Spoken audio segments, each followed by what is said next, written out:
This presentation examines the tenets of phenomenological theory and its relationship with phenomenological psychology. Due to the fact that phenomenology formulates its problems of research from a very different conceptualization of reality than empirical psychology, it is essential to understand the theory in order to make sense of the methods.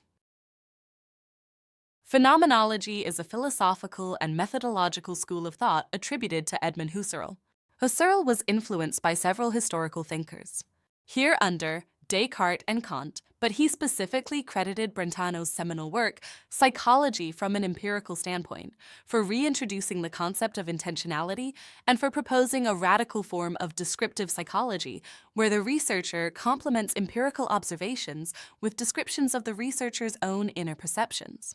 While this approach influenced both Sigmund Freud and Husserl, it is a method that is vigorously rejected by behaviorists who deny the validity of introspective data in psychological research. However, as Max Scheler points out, psychological research cannot be equated with other empirical sciences because we here have the unique situation of a subject studying another subject, whereas in the other natural sciences, subjects are studying objects. Thus, Scheler argued that while it is true that the mental reality of the individual is private, it is a false analogy to conclude that mental phenomena are as well. Scheler therefore concluded that just as the same mental content can be present in a multiplicity of acts, so it can also be present to a number of different individuals. Consequently, introspection and reflection play an important role in both descriptive psychology and phenomenology. Phenomenology and psychology are two related disciplines, but the distinction is often misunderstood. William James defines psychology as the science of mental life, both of its phenomena and their conditions. However, to fashion psychology into a scientific discipline, behaviorists such as Watson needed to eradicate the more philosophical aspects of psychology and focused on the empirical conditions rather than the indeterminate phenomena. Consequently, the behaviorist school initiated a development where psychology formulates its problems, from how observable variables in the exterior world affect the mind. For example, Egli and Chaikin's study of attitudes mandates us to believe that an individual does not have an attitude until he or she responds evaluatively to an entity. In other words, attitudes are triggered by observable variables. In this manner, Egli and Chaikin determine what an attitude is in a way that is convenient for the scientific method rather than for the field of psychology. Thus, psychology subjected to the scientific method reduces an experience to a consequence of a stimulus. However, the statistical evaluative tendency that Egli and Chaikin argue is the true measure of an attitude is just a deductive meaning, which merely contributes to a technical description of a psychological concept, but does not describe the actual phenomenon of attitude formation. Consequently, in his lectures on descriptive psychology, Husserl pointed out that assumed causal connections do not represent the experience, and neither are they experienced. Thus, Husserl argued that the methods empirical psychologists deploy to study lived experiences tend to produce false psychological facts as the research outcomes represents the method and not the phenomenon. It is of course correct that our minds are affected by the surrounding world, but what empirical psychology omits from the analysis is that our minds are positing this very same world. In other words, the world does not appear to us because of its existence. Instead, the world appears because of consciousness. Hence, the renowned quantum physicist Schrödinger explained that when we experience the world, it is convenient to regard it as existing objectively on its own. But it certainly does not become manifest by its mere existence. Its becoming manifest is conditional on very special goings-on in very special parts of this very world, namely on certain events that happen in a brain. In this connection, Merleau-Ponty argued that it is a typical psychological fallacy to see consciousness as an inner world that merely represents a somewhat distorted image of an outer world, because this perspective will lead us to apply the same research logic to the subjective as we do to the empirical. In contrast, phenomenology takes neither the experience nor the world for granted. Thus, Husserl stated, "We are plainly concerned with a quite necessary generalization of the question as to the conditions of the possibility of experience." Consequently, phenomenology formulates its problems from the perspective of how the lived experience shapes actuality into a life-world reality. For example, intentional acts such as perceiving, feeling, desiring, aspiring, loving, believing, judging, appreciating, etc., all have specific objectifying essences that, according to Husserl, phenomenologically shape the givenness of reality and all areas of knowledge and their associated basic regional concepts. In this connection, Husserl was particularly concerned about psychology's conceptual nomenclatura, which he found contrived and lacking grounding in actual lived experiences. Therefore, scholars suggest that phenomenological psychological research should occupy an important role in clarifying the meaning and coherence of those aspects of the psychical that are measured and correlated. Thus, phenomenological psychological research should provide ontological clarifications of psychological concepts through the study of the invariant structures of lived experiences to ensure the ecological validity of said concepts. Creswell explained that phenomenology is the study of the meaning for several individuals of their lived experiences of a concept or a phenomenon. In this manner, he confounds concepts and phenomena and misconstrues the lived experience. In fact, the lived experience is the phenomenon. In Greek, the term phenomenon can mean both an appearance and the mode of appearing, and it is the way things appear to us rather than what they actually are that phenomenologists are interested in. Hence, the term phenomenon does not apply first nor only to the object that appears, but indeed to the lived experience in which and according to which it appears.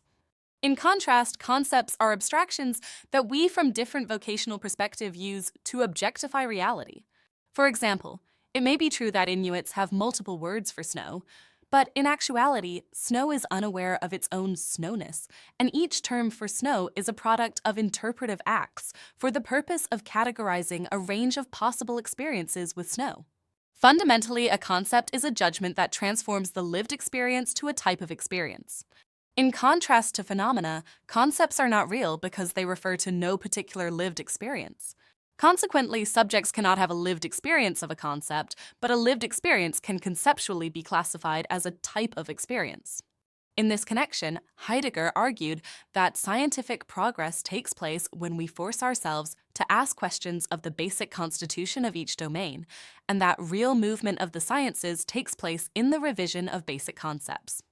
Within psychology, we see this play out with the introductions, revisions, and retirements of the diagnostic manual's conceptual classifications of syndromes.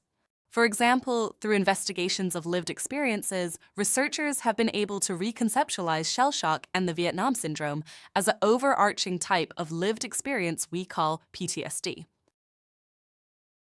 Although the scientific method can correlate and causally establish the conditions for mental states, it cannot explain how a physical brain can generate a symbolic world and hereunder intentionality and subjectivity. While consciousness is not as well understood as the cognitive functions, the most significant axiom of phenomenology is nevertheless that being conscious means being conscious about something. From this axiom follows that consciousness has intentionality or directedness. This means consciousness is not a passive recipient of the exterior, but always active and engaged with something. Edmund Husserl explained that intentionality has different modes of presenting objects to cognition. Hereunder, I perceive, I remember, I fancy, I judge, I feel, I desire, etc. While we can describe these modes of intentionality as thinking acts, Husserl used the term noesis in contrast to noema, which represents the thoughts we think.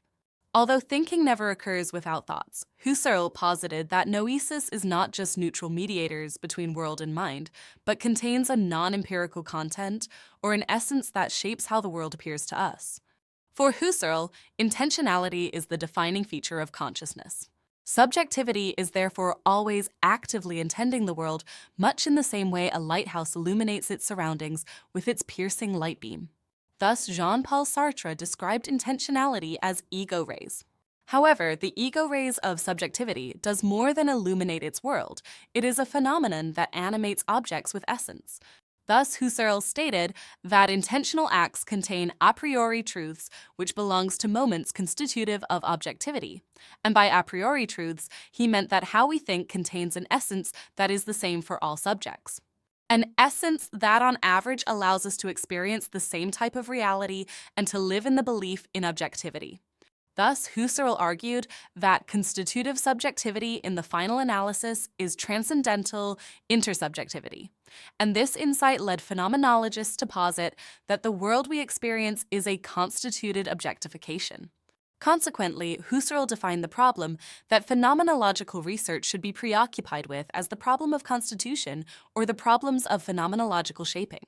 In this manner, Husserlian phenomenology stands in sharp contrast to social constructivists who reject the constitutive role of subjectivity and intersubjectivity, and instead posit that subjects co-construct reality through action and interaction.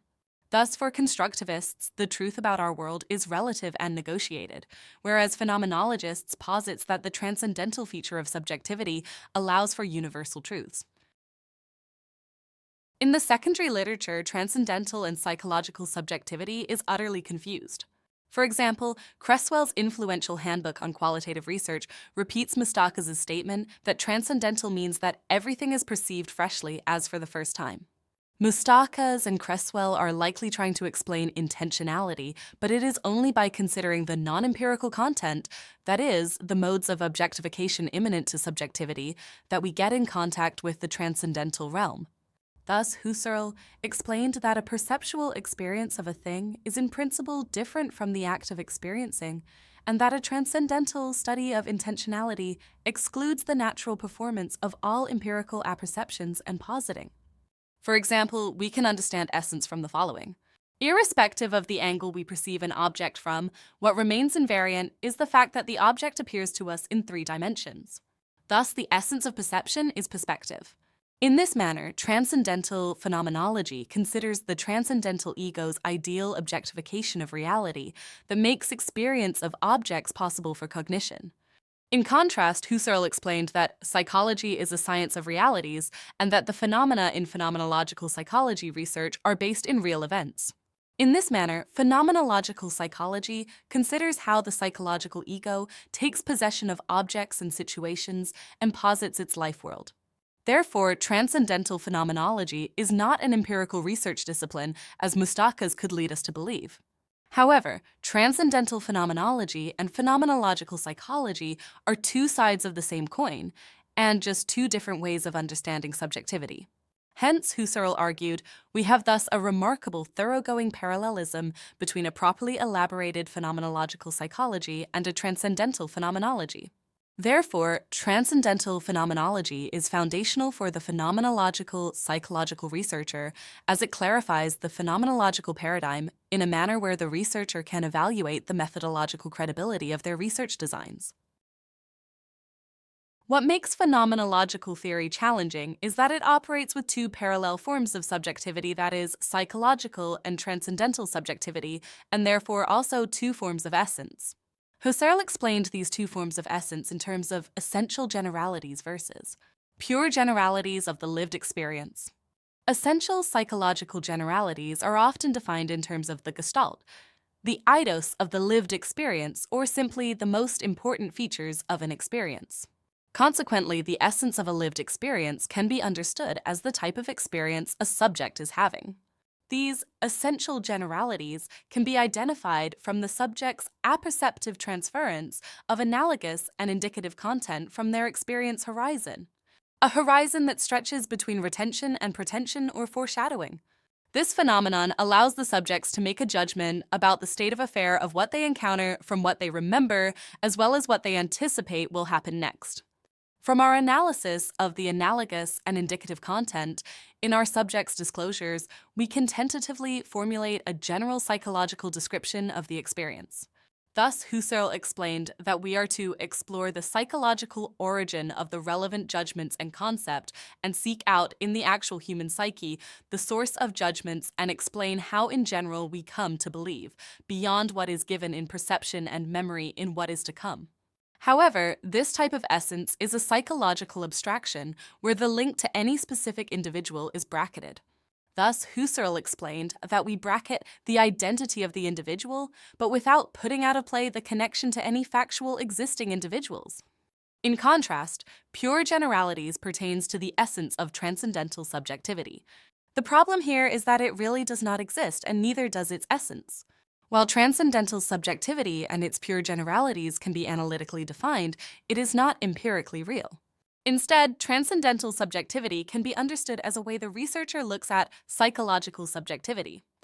Although we say that transcendental subjectivity, qua intentionality, gives reality to cognition, we do not actually mean that there is a step-by-step procedure to this.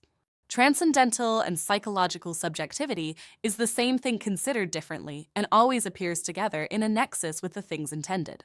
Thus, transcendental research is ultimately a philosophical discipline that informs phenomenological psychology. The confusion pertaining to transcendental and psychological subjectivity has also caused confusion about the true meaning of the phenomenological nomenclature.